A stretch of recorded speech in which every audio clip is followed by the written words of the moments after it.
Primeiro, defender a reforma tributária com base técnica, compreendê-la e fazer as mudanças de acordo com a força política, né, e com as questões econômicas do país.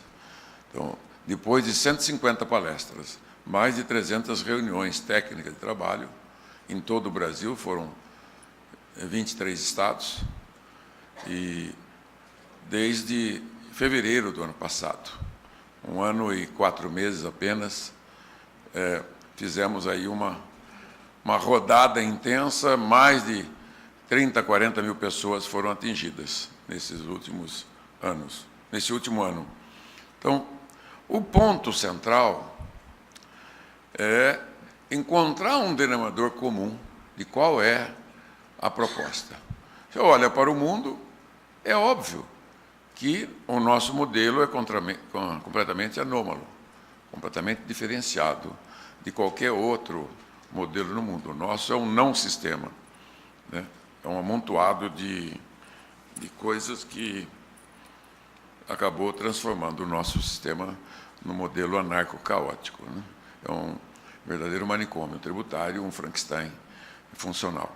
Então, o que nós estamos propondo? Nós estamos propondo que, com base nos acontecimentos e nas discussões dos últimos anos,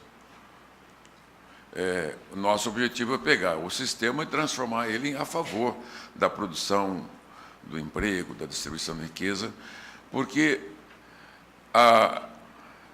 os incentivos fiscais, a sonegação, a elisão, a corrupção, né, a burocracia mataram o sistema, mataram as empresas, né, e matam os empregos, não há nenhuma dúvida. Então, o histórico que nós temos de discussão no Brasil remonta à década de 80, na Constituinte, quando nós tínhamos um projeto completo do professor Fernando Rezende e do Varsano.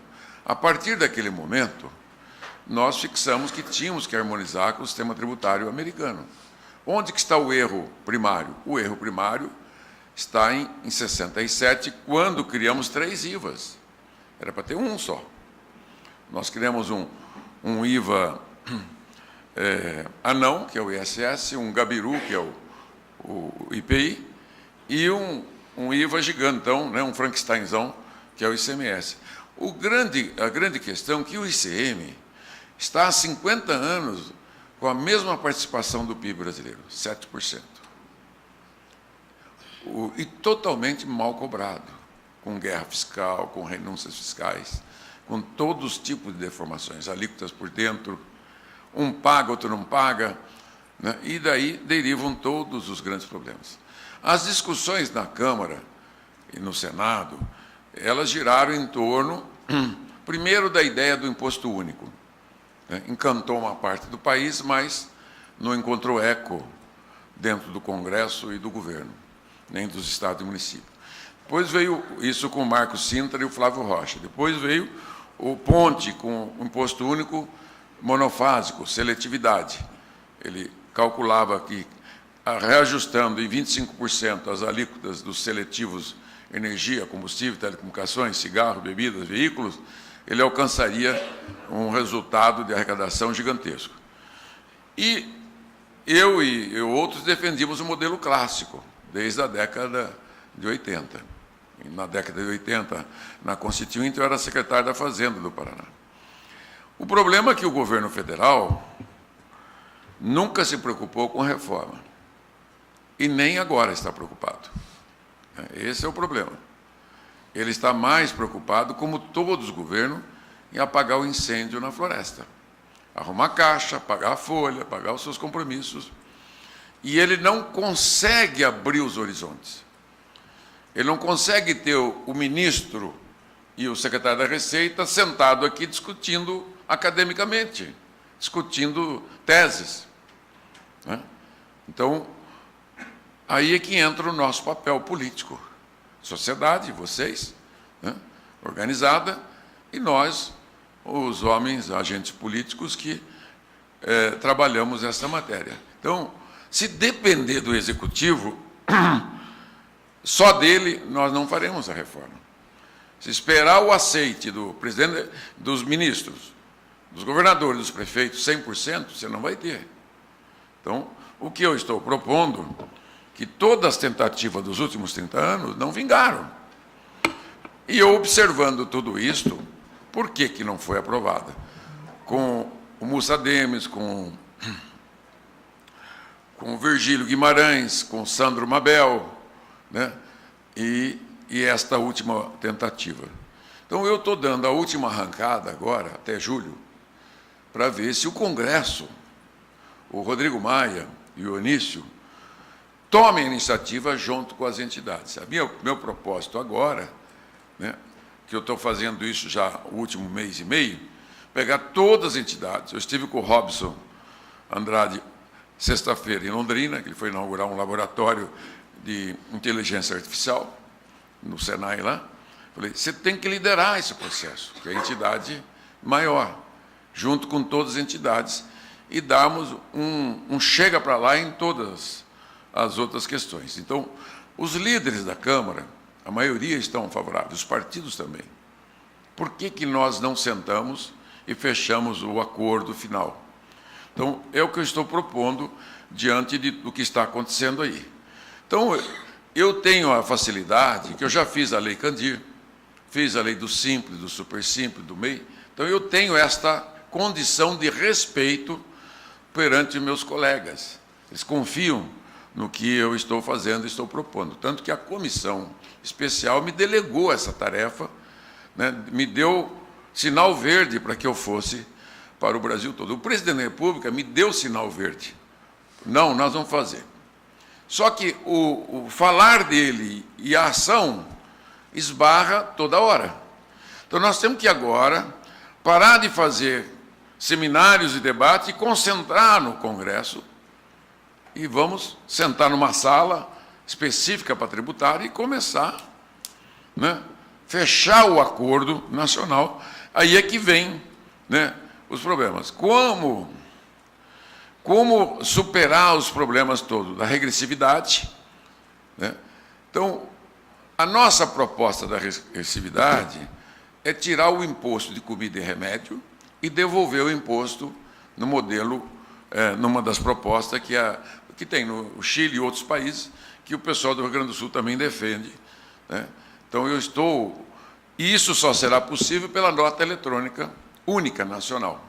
Tem que ter um sistema IVA só nacional, destino, uma legislação federal só, não haverá legislação estadual e municipal. Para que eles possam fazer mudança, eles terão que...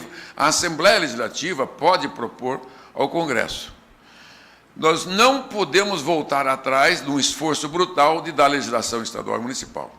Não sei se é esse o objetivo de vocês, né? De não ter, porque senão eles têm uma questão de alíquota. Eu defendo 5 alíquotas, 2 de serviços e 3 de bens. E aí é que entra a questão da seletividade. Porque a alíquota de serviço, o compromisso que eu assumi com todos os setores da economia de não aumentar a carga tributária setorial. Que se eu não fizesse esse acordo, eu não passava por todos os setores e segmentos do país. Academicamente, vocês, é mais fácil, vocês fazem a concepção, não tem que negociar com o segmento, porque eu sou o relator. Essa é a diferença. Então, por que 2 alíquotas?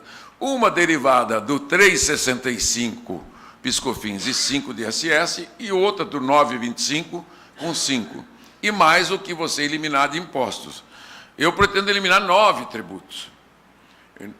O ISS, o ICMS, o IPI, o PIS, COFINS, CID, salário de educação, IOF e PASEP. E salário de educação, já falei. Esses 9 dá X. Para esse X precisa uma alíquota Y, né? Z ou W, com 5 alíquotas.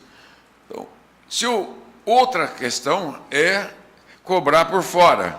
O cobrar por fora, o que hoje é, digamos, 25 de 100, é 33, na verdade. Então, a alíquota 25, na verdade, ela é 33, mais os impostos federais incidentes sobre a base. Então, ele chega a 35, 36. Como o Supremo já condenou essa prática no PIS/COFINS, vai condenar também no ICM. Então, essa situação de cobrar sobre impostos não pode mais acontecer. São mazelas que o fisco criou ao longo dos anos para diminuir o impacto da má impressão das alíquotas elevadas. Mas o problema da alíquota final, das 5 alíquotas ou uma, como o CCF deseja, você não tem como fixá-la. A base de dados do IBGE e a base de dados da Receita Federal não bate. Não sei de onde tiraram o 25. Teoricamente, é possível. Eu pego a alíquota da base de dados, do banco de dados do IBGE, né, das contas nacionais, e pego a base de dados do imposto de renda, que é muito menor. Muito menor. Então, se você pegar as duas e somar e dividir por 2, você pode fazer uma alíquota. É óbvio que uma alíquota só é o melhor, não há dúvida. Eu não tenho dúvida, né, de que uma alíquota só é melhor. Mas, para você vencer essas etapas, você tem que fazer algumas etapas anteriores. Até porque a questão da regressividade, voltando a ela, você pode fazê-la de duas formas. Diretamente, né, diminuindo o imposto de comida e remédio. Por que eu tenho fixação de comida?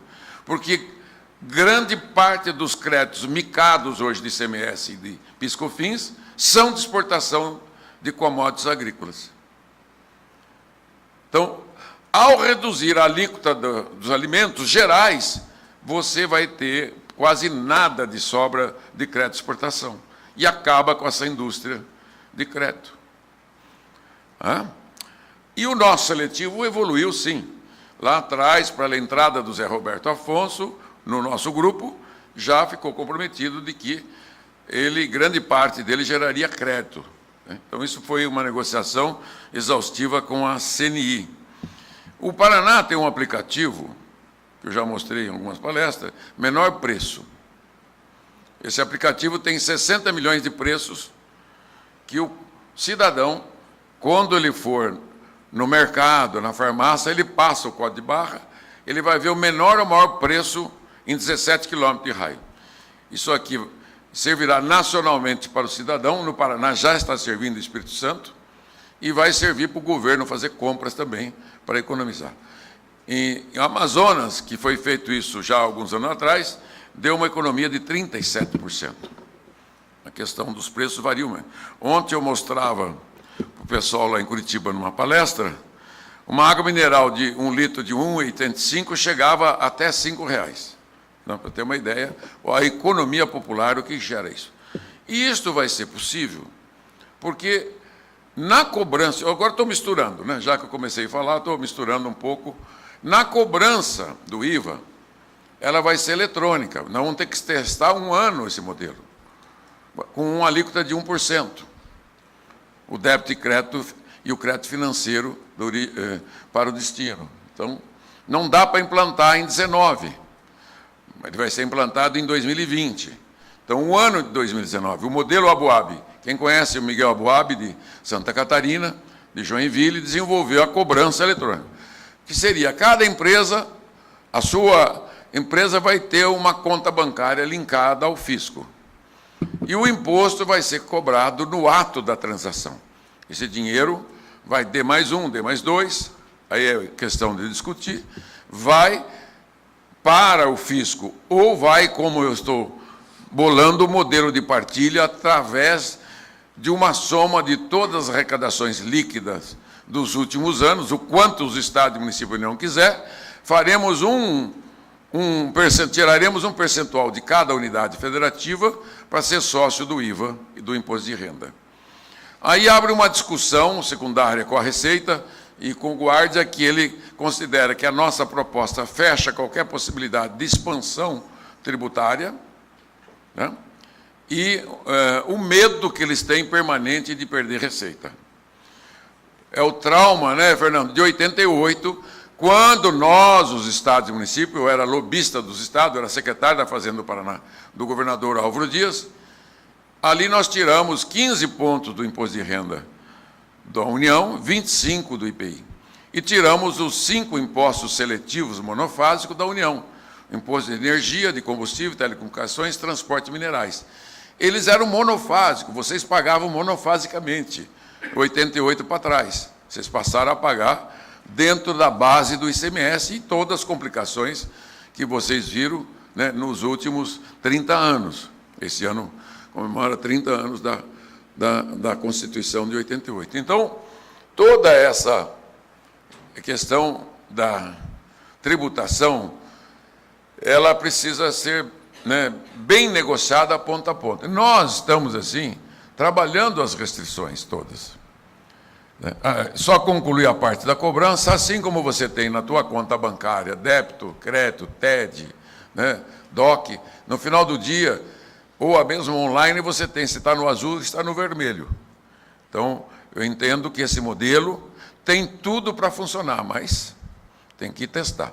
No Super Simples, quando nós fizemos o Super Simples, em 2006, o Rachid esperneou de todo jeito que não queria implantar em 2007.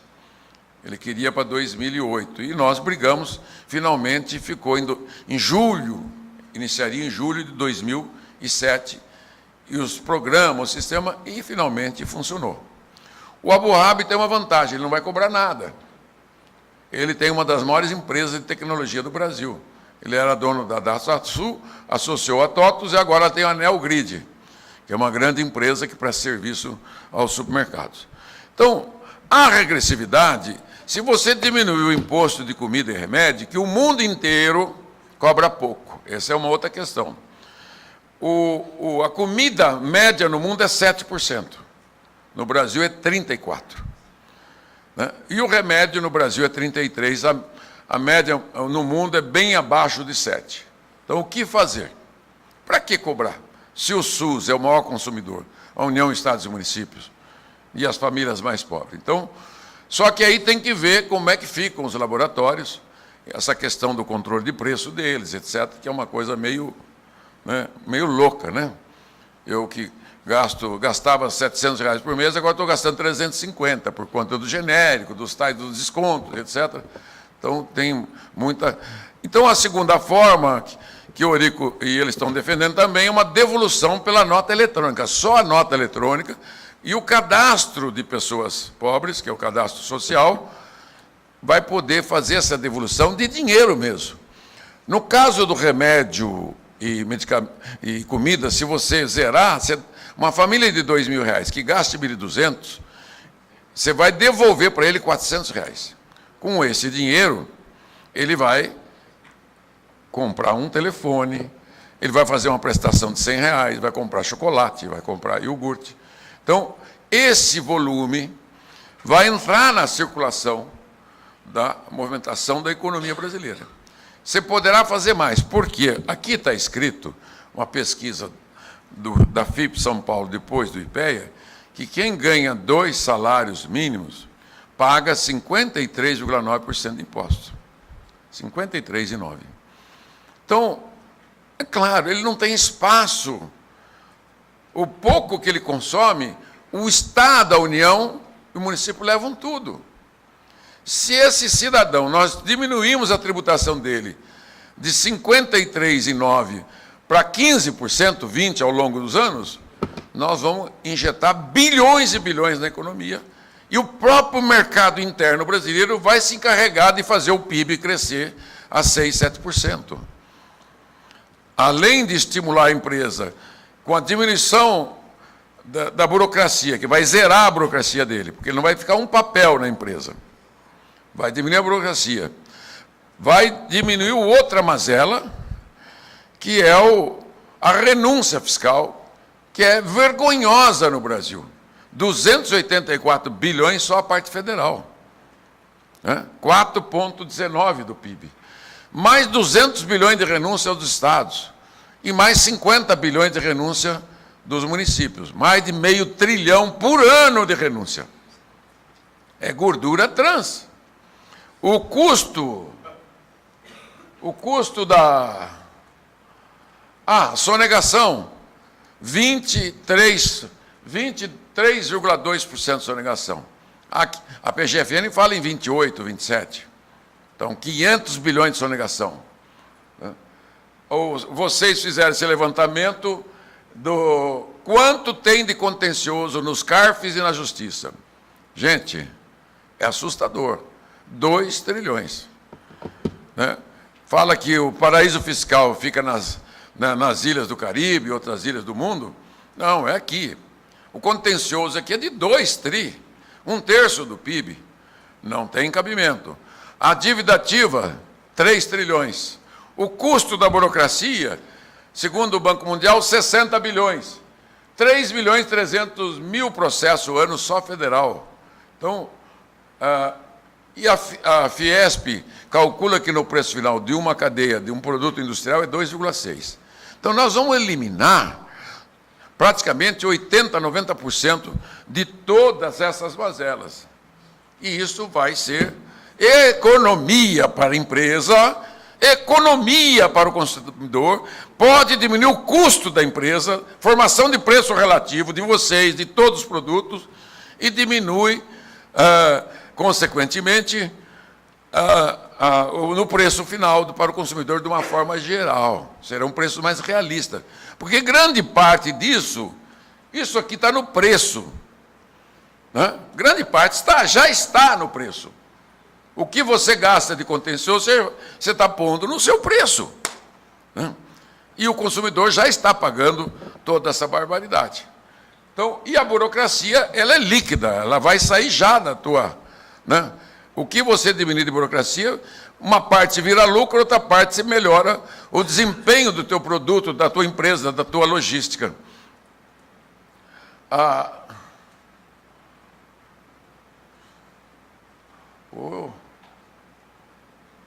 Bom, eu adicionei esses 2 gráficos, dizendo assim, isso aqui é de 1981 para cá. Qual foi o problema econômico que o Brasil teve que parou de crescer? Os outros emergentes estavam crescendo e continuam crescendo. O Brasil de 1930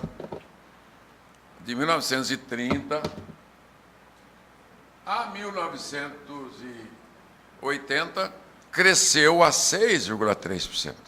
Nós já éramos maiores do que os tigres asiáticos. Por que de 81 para cá, nós caímos para 2,27? Aqui eu já somei a diferença dos anos seguintes, né? Até 2017, deu 2,27. Nós perdemos 4 pontos ao ano durante 37 anos seguidos. O nosso PIB, se tivéssemos o ritmo de crescimento da década de 1930 a 80, nós estaríamos com 15, 16 trilhões. Quem tem dúvida que é o sistema tributário o maior responsável, o maior assassino desta economia, desse país jovem? Eu falo em metade, mas às vezes eu ouso dizer que é 2/3 do problema. A trabalhista, a desgraça trabalhista no Brasil começou quando o êxodo rural do café, advogados foram para lá, para o Paraná, São Paulo, interior, abrir ações trabalhistas. E aquilo contaminou o meio urbano também. E transformou o judiciário, né, trabalhista brasileiro num monstro devorador de empregos e da economia e da riqueza do país. E o sistema tributário, gente. Não tem como funcionar o sistema com 500 bilhões de renúncia fiscal. Eu te dou todo o incentivo fiscal. Quantas empresas do ramo de vocês cresceram à expensa do incentivo fiscal? Não é isso? E depois que acaba o incentivo, você entra na vala comum do esgoto tributário brasileiro. Não adianta você ter 8 anos de incentivo, 10 anos acaba. E você acaba se lascando.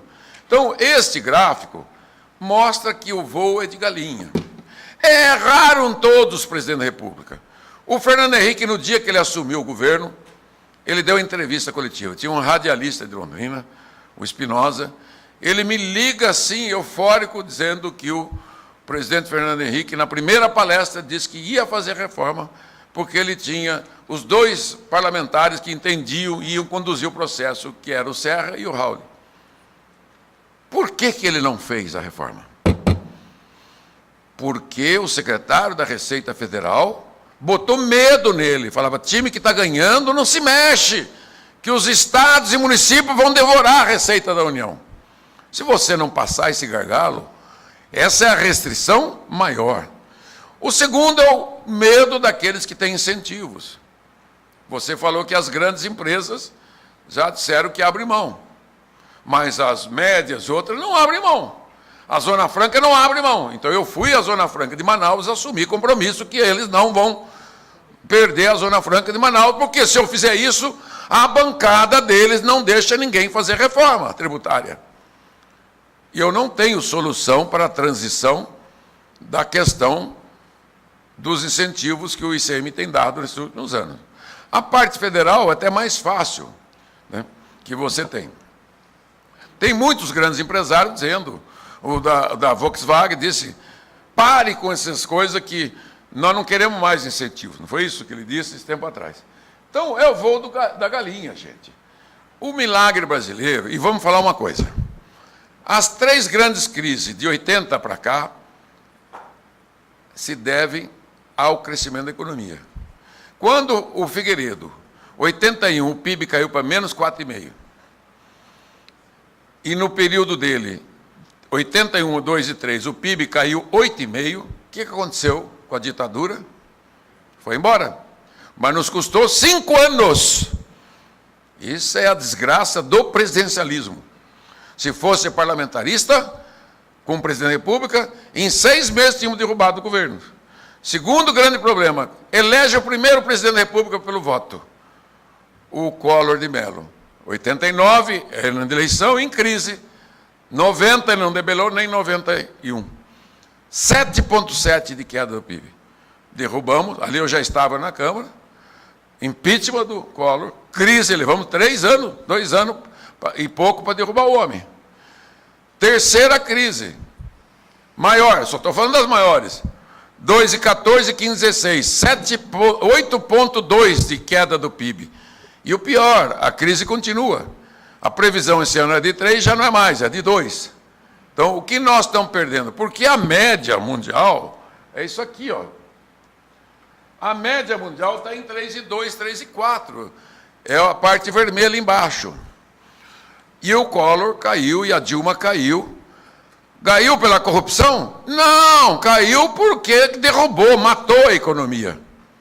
Né? Até foi lá a pedalada. Então, as 3 grandes crises econômicas, mas sangraram o país, mataram o emprego, mataram as empresas estão indo embora do Brasil, o Paraguai já não cabe mais, a sorte do Brasil, que é desse tamaninho, né? Ela é metade do Paraná. Se fosse uma Venezuela ou uma Argentina, o parque industrial brasileiro teria ido todo embora, porque tem muita mão de obra. Então, na essência, gente, tem que negociar todos os aspectos, com quantas variáveis restritivas tem a aprovação do projeto. Nós estamos dispostos a sentar e encontrar o caminho. Da fórmula de repasse do dinheiro, da transição, nós temos uma proposta discutida, eu tenho 5 consultores permanentes, tenho o SEBRAE que nos auxilia, contratou a FGV Rio, que nos auxilia, nós temos lá o pessoal que faz toda a parte de simulação e etc., entrou o Zé Roberto, CCF, nós entramos em linha de entendimento, já viu que nós já estamos ali a 90%. O Instituto Atlântico do Paulo Rabelo, né, da Érica e do Sérgio Reze, e outras correntes. Não há milagre. O modelo que funcionou e deu certo na Europa e no Canadá é o modelo que nós queremos. Nós não queremos o modelo americano, porque é uma característica um pouco diferente. O bom do americano é o imposto de renda, que é severo. A arrecadação americana de bens de consumo, mercadorias e bens, serviços de consumo, dá 18% da arrecadação. O nosso dá 54,4%. Por que tudo é mais barato lá? A comparação é desleal e injusta. Mas o cidadão não sabe que lá o imposto de renda chega a quase metade da arrecadação. Tem imposto de renda municipal, estadual e federal. O imigrante não paga. Pega lá um brasileiro num posto de gasolina fazendo comparações no mercado. Ele não paga imposto de renda. Qual o brasileiro que está lá, mesmo recebendo o green card, que vai pagar imposto? Não paga. ele é uma mão de obra avulsa, fazendo um bico aqui, um bico ali. É claro, então ele não sente o peso do imposto de renda. Então, o que nós temos pela frente, né, o Brasil é a 24ª arrecadação do mundo, etc. Então, eu peguei hoje de manhã na Gazeta do Povo, qual é a carga tributária do combustível no Brasil? Qual é o percentual? No ranking mundial, 67º lugar. A gente não vê nada, fica tudo fake, né? Você fica repetindo. Não tem gasolina e energia barata no mundo. Do couro sai a correr. Se eu tributo muito telecomunicações, veículos, cigarro, né? E as repercussões são óbvias. Claro que a simplificação, isso aqui é uma parte econômica cedida por um amigo meu, um grande economista, um dos maiores do Brasil, José Pio Martins, reitor da Universidade Positiva, que ele fala que não tem mais essa coisa de empresa competitiva da porteira para dentro. É país competitivo. Isso que eu mostro.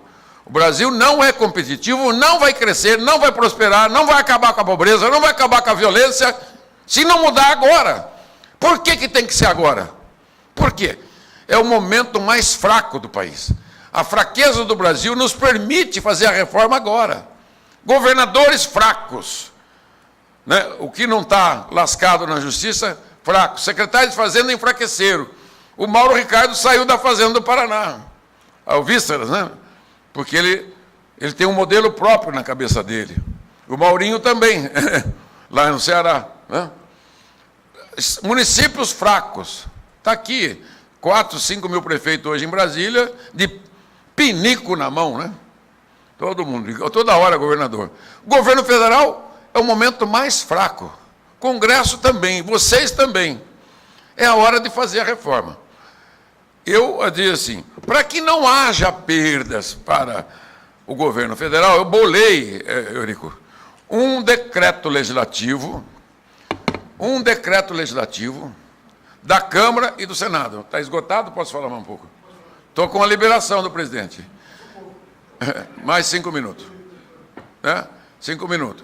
Um decreto legislativo, considerando a reforma, qualquer que for o projeto de reforma tributária, não poderá tirar dinheiro da União, Estados e municípios.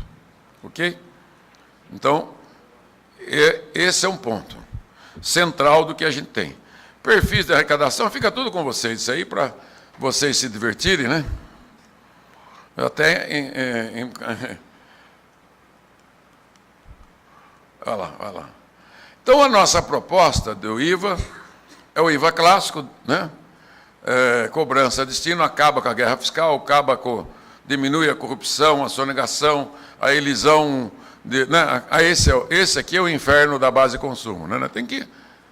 Isso aqui que matou o Brasil, matou vocês. Dá para diminuir o custo de produção, o custo de contratação. Tem outras variáveis que a gente vem discutindo, inclusive com as centrais sindicais de trabalhadores, que eu venho negociando com eles, com os auditores também.